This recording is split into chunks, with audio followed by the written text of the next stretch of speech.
Welcome to the GridWise Architecture Council's video library. The following presentation by Ron Chebra, Executive Director of the Chebra Consulting Group, is entitled Managing Risk and Reliability Implications. It was presented to the GridWise Architecture Council on May 20th, 2026. Welcome, Ron. Okay, welcome, Ron Chebra. Thanks for joining us today. We are excited to hear your presentation. Go for it. Thank you. A little bit about myself. I've been in the industry probably as long as most of you guys have been, and Ken and I go back well over 25 years being involved in this emerging industry. And Ken and I actually attended a DOE session about home automation. I guess it was about 27 years ago, and they were talking about all kinds of things that were going to happen with smart appliances. And I think it's taken a bit of time, but I think we're finally getting on the cusp of that. So I'm excited to do this presentation.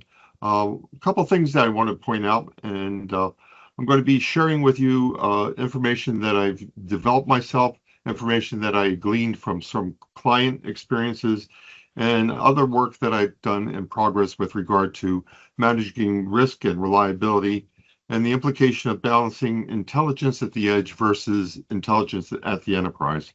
So with that, I'll just go to the next. Okay, so why is this not advancing? Okay, so the agenda is, we're going to talk about hazards in the grid. What can we do to improve situational awareness? What do we do about managing information at the edge and in the enterprise? And then some architectural considerations. I don't know if many of you have seen this, but EPRI did a very good job under their program called REDI, R-E-D-I. I think that's been rebranded in the past month or so. But they put together what they call a risk pinwheel. And let me just run through this pretty quickly in case anybody hasn't seen this before. So we start off with a hazard. What is the exposure? What is a hazard? And, we could go to, Webster's and define a hazard, but there's a lot of debate of what is a hazard and what's an event. But I think, as we start looking, there are many things that we can consider a hazard, and it's only when certain circumstances come together that such a hazard creates an event. So, we'll dive into that a little bit more. Next is exposure. Where is the hazard located? Is it in the grid? Is it at a particular location in the grid? Is it a premise? Is it an area? So I think that kind of modifies the hazard and the hazard condition. And then certainly, what is the vulnerability of that exposure with regard to should an event happen as a result of an exposure to a hazard? And then obviously, we're all focused on what is the response? What's the reaction? So this is kind of a pinwheel. And it kind of sets the framework of how we should look at hazards, the exposure, the vulnerability, and vulnerability and the response. I think when we start looking at these, we need to be very clear with regard to what are the activities associated with that. Certainly preventative and predictive, what is going to happen. And this is kind of where we get into a risk awareness and risk assessment. What is the likelihood of something to happen? And what can we do to mitigate that risk before it actually takes place? Oftentimes we get thrown into a situation where, we're into a reactive mode, which is more prescriptive. What do we need to do based upon the information that we have to limit the risk, to mitigate, the extent of it, and to begin the remediation? And then there's the postmortem. What happened? What was the root cause analysis? What can be learned from the situation to kind of improve both the predictive and the prescriptive actions? So again, these are just some broad-based activities. This is a resilience trapezoid that's been around for quite some time, and it talks about, the pre-disturbance, phase 1, phase 2, phase 3, and post-disturbance. But I think the council has done a very good job of dissecting this trapezoid and improving upon the information there. And these are things that I took from the report on the transactive energy. And I think this should be fairly, evident and common knowledge for the council members. But, we have kind of a asymptotic situation, a dip and then a restoration. Certainly, we can avoid or defer that by shifting it to the right. We can react to the event faster, such that the extent of the damage isn't as severe as anticipated, or we can recover from it faster. When I looked at these, I thought it very interesting that the curves are asymptotic as opposed to step changes. And I think we can have a discussion of whether or not an event causes a step change or whether it's an asymptote to a given state. Regardless, I think the situation is that decreasing improving the awareness, decreasing the intensity, and restoring it faster are four elements of the resilience and reliability curve that we need to look at. I found this, and this I think is much more explorative and much more definitive in terms of things that happen. And obviously we have the prepare stage, the mitigate, the respond, and recover. And we look at reliability in terms of how long does it take from the event to full restoration. And again, what I'd like to focus on here are some of the stressors. What are some of the precursors? What are some of the things that might be rumblings on the ground, ear to the rail, that indicate that there might be something that could happen to give us an early situational awareness of which we might be able to mitigate. I put together my own curve, and this was actually published in an article in T&D World. And I talked about the pre-occurrence. And in this case, there might be an intermittent, there might be a voltage fluctuation, there might be an arc flash, there could be a conductor cross, there could be a recloser reaction, there could be any number of things that are indicators of a pending hazard. And I call this a hazard awareness delay. The sooner we can understand, the sooner we can interpret, and the sooner that we can prepare for and take action, hopefully the less severity and the shorter duration for the restoration would take place.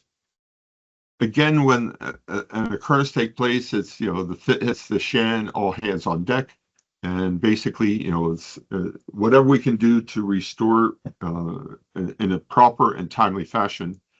And the post occurrence, in my view, isn't as linear as some of the other models may have indicated. We might be able to restore a section, we might be able to restore a loop, we might be able to restore an area before we have full restoration. So it tends to be somewhat, I would say, stepwise as opposed to linear or even asymptotic. But I do think that there's a number of things that we can learn from the pre-occurrence as far as potential root cause that could identify not only failures, but some of the nested things that we wind up seeing that certainly AMI and OMS can help in terms of identifying, secondary and tertiary implications of such a failure. So I wanted to talk a little bit about the characteristics of the failure.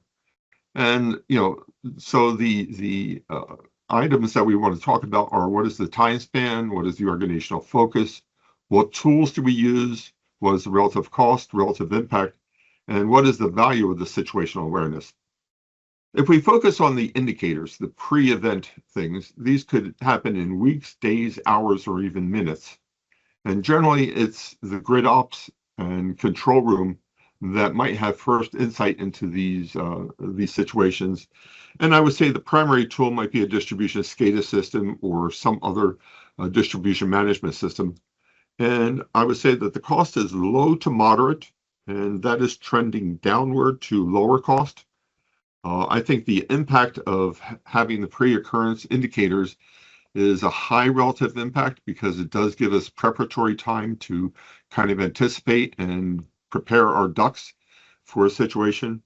And I think it tends to be preventative, defensive, and event avoidance. And event avoidance might be, improved vegetation management.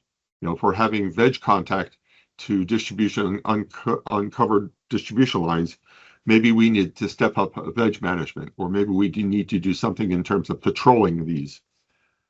Obviously, when an occurrence happens, it can happen over minutes or seconds. Generally, depending upon the size and severity, it might be an incident response team. And here's where AMI, OMS, and contribute to DSCADA. And again, the cost might be moderate to costly. Impact is certainly high, and the awareness value is isolation and restoration optimization. Where to dispatch the crews with what equipment and what tools are necessary to improve the response time. As we look at the post-occurrence, that could take weeks, days, hours, or minutes. And that generally falls on the shoulder of the field ops, a repair team. And here's where the workforce management, workforce reporting, and DSCADA, tend to have a heavy weight in terms of the information knowledge. Tends to be costly because if you don't have it, you want to do something to provide the insight and information, and costly because of the labor intensity of the post-occurrence restoration. Relative impact is moderate, and the objective obviously is to improve the estimated time to restore and validation of restoration before you clear. And this could be, reducing the callbacks due to nested outages and things of the like. What my proposition, my thought is, we should be focusing a bit more energy on the pre-occurrence, the pre-knowledge of what is taking place in the grid. And this could be through indicators and correlation, trends, certainly AI in terms of learning curves and advanced machine learning, prioritization of actions, and emerging conditions that hopefully can avoid a fault or condition. So, taking that as the stepping stone, I put together a mind map looking at wildfire causation. And certainly, we've got key things like weather, which is temperature, humidity, moisture, and wind. We have natural causes, which could be volcanic, spontaneous combustion, lightning. We have human activities, which could be carelessness. It could be aged equipment. It could be electrical faults. It could be accidents, and kind of sets the dynamics and the domain and the extent by which all these could potentially lead to wildfires. And wildfires, is not just a California situation. It's becoming a domestic situation everywhere. Certainly with global warming, the deforestation, everything that is indicative of kind of the urbanization. We're getting into a case where we're paying less attention to the environment, and I think that is going to have a complicating factor in terms of what we need to do to mitigate wildfires. I borrowed this from work that I did with Southern California Energy under their EPIC 2 program, sponsored by the CPUC. And I thought that this was a very good, interesting bow tie in terms of the drivers. And they identified animals, balloons, vegetation, and vehicle, equipment failures, ranging anywhere from cap banks, cross arms, etc. Wire-to-wire cross contact or swaying, and unknown or unspecified. And then, they kind of identified, red flag areas in terms of the impact and what are the consequences. So this kind of, sets the framework of, awareness and what, a utility such as Edison was doing to kind of improve their overall situational awareness and response, reaction, and preparatory work for wildfires. So, again, I kind of focused on what do we need to improve situational awareness to drive offensive objectives. And there are things that, are asset-based, asset risk conditions. It could be veg contact, it could be pole tilt or pull down, it could be a wire clash, it could be a down live wire. Certainly in the environmental, could be, all the wind, temperature, humidity, all those things that, create good source for ignition. And these kind of set forth a defensive strategy, may impact the vegetation management and all the things in terms of preventative actions.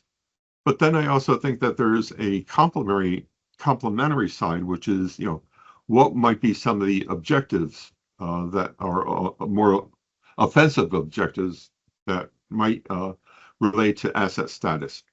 That might include the energization state, the physical state, and the restoration state. And again, this is kind of to lay out, the problem statement in terms of, what do we need to do to improve situational awareness, and what do we need to do to improve our offensive strategies. So, again, this is just, a further detail of preventive measures. Let's say we detect an anomaly, whether it's the pole is lost is rotted and is tilting, conductors clashing, veg contact, vibration.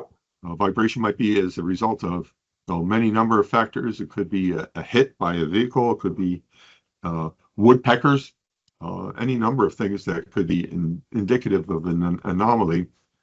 And there's been a lot of discussion in terms of microclimate and the fact that all utilities rely on weather resources, but in many cases those are at the macro level. And I'll give you, for instance, here. I live down to the Jersey Shore, and I'm out looking over the bay as we speak right now. And the temperature on my thermostat is reading 83 degrees. I go 3 miles inland, and it's going to be 93 degrees. So I have the wind currents that are generated off of the water that are cooling the air down, keeping it nice and comfortable. But if I were to look at a general weather forecast for my area, it would be a meld of 3 miles away and where I live. So having microclimate information might be much more advantageous in terms of isolation and specific actions that might be taken based upon knowledge of that particular area. When we get into corrective measures, we want to know what happened at the event. Was it down wire? Was it a compromise of the pole? Was it equipment failure? Was it transient? And the reactions that happen as a result of the event will dictate the deployment of personnel and the appropriate staff. Again, how deep with knowledge that we're able to gain without having to dispatch crews to initially assess and then call back for additional resources or additional assets. Emergency coordination, obviously there's utility, telecom, other parties, fire emergency, all the other organizations that might be involved in an event, including the local community. And this might also involve, a public safety shutoff action to prevent further extent of damage. And obviously, coordination with the consumer in terms of outage and, mean time to restore. And the restorative action, is going to depend upon assets, people, time, and complexity. So again, just mind mapping some of these things out. And then if we look at, post-event, postmortems, what happened, what led up to this, how could we have done a better job? Do we have a good handle on our asset condition, asset state? Do we know what we had to do in terms of a temporary measure to restore? We might have had to run a separate branch because of a damaged section. And then, all the forensics associated with improving the knowledge and improving the way that we can better prepare for events of the future. So, a lot of words, a lot of discussion, a lot of thoughts. So, the question that I want to pose is, where should actionable intelligence reside? Should it be at the edge with local data collection, analysis, decision-making, and response, and weighing the challenge between timeliness and accuracy? And I want to spend a little bit of time on that. Certainly, if we have false positives, the confidence level drops. But if we wait too long to determine the situation for greater accuracy, we then have lost the significance of the timeliness of information. So I think we're going to be constantly battling timeliness and accuracy. If you want all the information right away, It might not be highly accurate. If you want highly accurate, it might not be timely. And I think there's going to be things that we can improve and close the gap between timeliness and accuracy, but it's going to be a continual challenge. At the enterprise level, we can now look at aggregated data. We can look at comparative assessments. We can run decision scenarios. We can do orchestrated response. We can do simulations. And, I hate the term real time because real time is never real time. There's always some delay. So I kind of look at near real time and postmortems. And then finally, I think that the optimal solution is a combination of edge and enterprise. So let me discuss some of the things that are happening as far as drivers at the edge. Sensor types, I think we're seeing a greater increase in the types of sensors that are commercially and reasonably available. As Ken knows, I'm a bit of a home automation geek. I was just able to get a connected thermostat to measure water temperature. And that cost me less than $25. Virtually anything that I want to measure, I can measure. And it's not hundreds of dollars, it's tens of dollars. And the accuracy of these devices are increasingly improving. The size and power consumption is decreasing. So the costs are decreasing. The ability to interpret and analyze this information is becoming greater. Power consumption is decreasing, and nowadays with telecommunication services, ranging anywhere from cellular machine to machine to CAT-M to Zigbee, Z-Wave, Matter, you have a plethora of communication methods that you can bring devices back in. That actually brings me to another topic that I'd like to talk about at some future, and that is how do we help utilities optimize, standardize, and come up with a template for optimal telecommunications? Because I think part of the challenge is that as projects and as pilots get underway, the vendors and pilot organizers tend to have a particular affinity for a given technology. And migrating that technology into production, oftentimes it creates a Tower of Babel within the IT and OT organization within the utility. And, hey, Ron? Yes. This is Chris. On that communication options, increasing, diversifying, improving, I just wanted to get a little bit of a deeper read on that,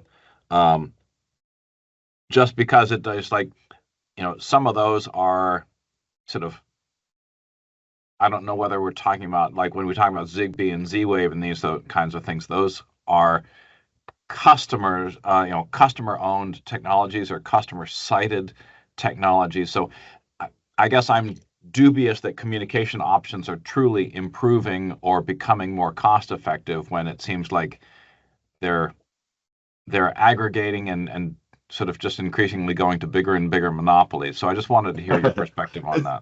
It's a good point, Chris, and thank you. I did a study for a group of utilities about 2 years ago about the impact of 5G on utilities. And one of the focus points that I looked at is the challenge that your major 3-4 cellular carriers are facing is they have kind of hit a saturation point in terms of users and smartphones and devices connected via the 5G network.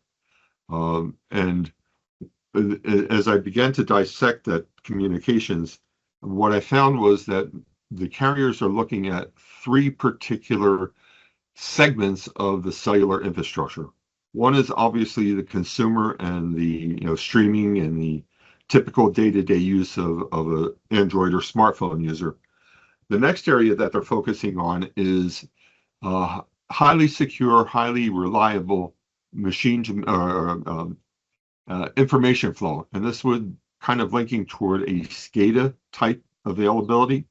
And obviously, this would be fewer points, but higher availability, higher reliability, and higher assurance of transmission capability. The third area, which is explosive, is in the machine-to-machine, the M2M space. And a lot of the carriers are looking at what can they do to exploit the proliferation of devices. So I think from a cellular carrier perspective, we have ripe area to pursue. In terms of some of the other areas, that might be in a wide area network, I think that there's growing options. I think that the growth of private wireless networks, private LTE, is going to create opportunities, especially for utilities that may or may not have licenses, and the vendors that are providing services to them. So it's a good point, Chris, and a point well taken. I was mixing apples and peaches, when we talk about Matter, Zigbee, and Z-Wave, and all the other behind the gateway communications in terms of the home area network. I kind of bridged into the gateway, which might be using Wi-Fi and tying into the greater IP network. Great, thanks for that. I appreciate it. Okay. So I was thinking about this, and continuous monitoring systems are fairly well commonplace. And I called up two here. One that's in my car, which is the tire pressure monitoring system. I think we've all seen the little orange tire that illuminates to say that one or more tires are below pressure, and that you need to take some action before you have a situation that is more catastrophic. And like it or not, through my recent medical situation, I've now become type 2 diabetic. So my endocrinologist has outfitted me with a continuous glucose monitor. And this is the actual readout from this morning. I was above 350 and dropped below 60 and got an alarm on my phone when I woke up this morning. And what the CGM allows me to do is to better manage my food intake and my insulin dosage. And it is a closed loop method, or it's closing the loop between, injections, ingestion, and treatment. And I just want to throw this out to an open mic, because I wrote down 4 or 5 other continuous monitoring systems or early warning systems that you may or may not be aware of in your everyday life. So open mic for a minute or so. Well, the one that I just think of is your car is approaching, the constant updates from Uber as your ride is approaching, managing your panic/paranoia about somebody abandoning you. That's a great one. That wasn't on my list. I had the check engine light. The vehicle computer is they're constantly looking at all types of indicators, whether it's oxygen concentration, fuel mix, catalytic converter output, and so on and so forth. And you get an indicator by which you have to put in your ODBC2 to read the code, but it's at least an early warning and continuous monitoring system. Thermostat in your home. Absolutely. How about a smoke detector? Yep. Smoke detector gives you an early warning that there's something that needs attention. And I happen to have a Nest thermostat, or a Nest smoke detector system, and it alerts on every location where the smoke was detected, and gives you the opportunity to clear it manually, or whatever. So I like that one a lot. The heat pump controller in my house gets an hourly electricity price that's different every day. I never look at it because I have a machine to look at it for me. Yeah. Here's a bizarre one, and it just dawned on me as I was starting this presentation. If you ever watch a dramatic show, listen to the music. The music intensifies as you're coming up to a situation. And it's really amazing how the brain reacts to, that type of music, and kind of get yourself on edge before something happens. I think Steven Spielberg figured that out a while ago. Absolutely. I have dogs, and before the barometer drops and before the wind changes, they detect thunder and go over get under the bed right away. So again, an early warning system. So I think, again, kind of just throwing this out as a thought, we all have some extent of knowledge and experience with continuous monitoring systems that provide information to us before an event takes place. So I want to parlay that into a system at the edge that can be used for active grid response, and look at some of these sensors, both physical and electrical, that might be able to provide early warning conditions of situations that might need attention. And without getting into commercialization, I just want to talk about some sensors that I'm familiar a particular company has, and includes a vibrometer, accelerometer, a gyroscope, audible, ultrasound, ultraviolet, infrared, RF, temperature barometer, particulates, hydrometer, and imaging, all loaded into a sensor array that is self-contained, self-powered, does not rely on grid connection. And this has an analytics engine that looks at all these conditions in near real time and does a combination of autocorrelation, that is comparing itself to its prior measurement, and cross-correlation. What does this sensor plus another sensor indicate that might be indicative of a situation? And then, there's signature profiles. Let's say that, I see vibration followed by an arc flash. Well, that's more than likely a vegetation contact or a clashing wires. The results of that analytics goes through a set of rules, in terms of filtering. What do you want to see? How often do you want to see it? What thresholds? And then, you might want to do a report on exception or a report on event or whatever. But again, it's a edge device that is taking physical, electrical, and observatory information and doing a lot of processing right at the edge.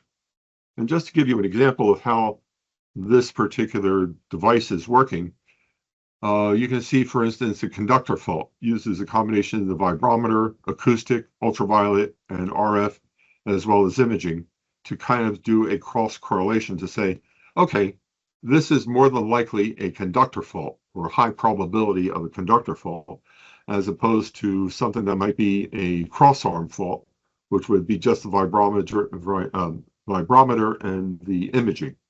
So again, it's a way of taking machine learning, autocorrelation, cross-correlation, to come up with higher level intelligence without having to digest all the discrete data components associated with all these conditions. And just looking at the use cases, are they preventative or restorative? I think conductor clash, pole tilt, read closer verification, vibration, veg contact, and microclimate are all preventative or pre-stage precondition indicators, where some of the others might be more restorative. And again, just a mapping of use cases and what you might be able to detect. So that's at the edge. Now let's look at what we can do at the enterprise. Certainly there's a lot of data systems that we could provide, information ingestion, whether it be the connectivity model, the GIS, AM/FM system, and I know I'm dating myself by saying AM/FM, and it's not radio. Streaming near-time data, scheduled and ad hoc updates, third-party data such as US Geological Service and NOAA, where the data exchange might be to validate, cleanse, and organize, and then put it into a data lake, data store with certain governance on top of it, and then have an ETL process where we can do certain applications for specific data users. And this is kind of a standard data scientist approach to solving a particular problem. And what I have found with working with groups like the Utility Analytics Institute, there's a growing interest in improving the data scientists' access and availability to enterprise level data, and making sure that you're not pulling garbage from the lake, but you're pulling meaningful data from the lake. So this is an actual implementation of what Southern California Edison did under their EPIC 2 program, and the program was called Comprehensive Hazard Assessment Tool, or CHAT. And again, what this system did is ingest a lot of information from the assets, ingest information from third-party sources, process them through a common engine, and provide application information or application developer tools that could be used for engineering planning, for grid operations, for workforce management, and incident response teams. And in some cases, possibly extending it to the end user, to the customer, in terms of mean time or estimated time to restore. And, again, this is just another viewpoint in terms of, how Southern California Edison implemented this. I haven't seen the results. This was Epic 2, so that was about 2 or 3 years ago. Unfortunately, I am no longer involved in that project, so I don't know what the outcome is, but I would assume that given the situation of greater awareness and responsiveness to critical hazards, that they have improved upon this. So, and again, I'm making this available in terms of the interfaces that were defined and the estimated schedule in some of these. Some of them ranging from batch to hourly or 15 minutes or even ad hoc. So again, left for kind of further discussion and analysis. So the approach that I'm suggesting, or the approach that I think makes sense, is there's value in both enterprise level and value at edge level information. Certainly system ops may not be happy with the latency of an enterprise level deterministic process, and they might want to have instantaneous or near instantaneous information directly from the source, provided that the rules and the format and the structure of the information is usable and meaningful. But that doesn't prevent the information from being an in-sourced data point for the enterprise level discussion and enterprise analysis, especially for confirmation, verification, and post-mortem. So in summary, I think I want to say that technology is advancing. Architectures must anticipate new evolutions and use cases. And while wildfire is the headline in many areas, hazards of all type exist. In the Northeast, we have ice and snow. We've got, hurricanes and tornadoes in Tornado Valley and the southeastern area. I think that we need to look at what can we do to improve early awareness, the precursors, and awareness of the situations that could lead up to an event, and mitigate that as early as possible.